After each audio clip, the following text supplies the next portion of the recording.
बीडमध्ये मस्ताजोग येथे मनोज जरांगे संतोष देशमुख कुटुंबियांच्या भेटीला पोहोचले. थेट जाऊन मला सगळ्याला माहिती पुरावे दिलेले आहेत. म्हणजे खंडणी मागणारे कोण, खून मागणारे कोण, नाव सांगणारे तुम्हाला माहिती, त्यांना सांभाळणारे कोण, गाड्या पुरवणारे कोण, ही नावं पुरावे सांगणारे, पुरावेसह सांगणारे, ते नावं कुणी सांगितले हेही तुम्हाला माहिती, घरं कुणी राहायला दिली आणि कोणत्या टोल नाक्यावर कुंकड गाड्या गेल्या हेही पुरावे देणारे कोण आहेत हेही तुम्हाला माहिती, भ्रष्टाचार कोणी उकरून काढला, भ्रष्टाचार कोणी केला आणि हे याचे अमुक अमुक पुरावे आणि अमुक अमुक नावं हे सांगणारे कोण आहेत हेही तुम्हाला माहिती आहे.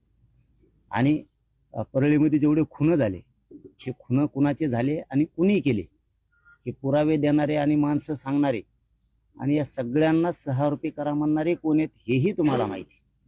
पोलिस कोण, PI कोण, API कोण हेही नावं सांगणारे आणि सहारूपी करा म्हणणारे ही कोण आहेत हेही तुम्हाला माहिती. हॉस्पिटलमध्ये जाताना डॉक्टरांनी नुसत्या डोक्यात मुंग्या आल्या म्हणून ऍडमिट करून घेतलं, पण तिथं रोहित म्हणून कोण बोंबलत होता हे नाव सांगणारे कोण आहेत हेही तुम्हाला माहिती. तरी एकही सहारूपी आतापर्यंत 3 महिन्यात होत नाही. मग नेमकं ह्या प्रकरणाचं तुम्हाला सरकारला करायचंय काय?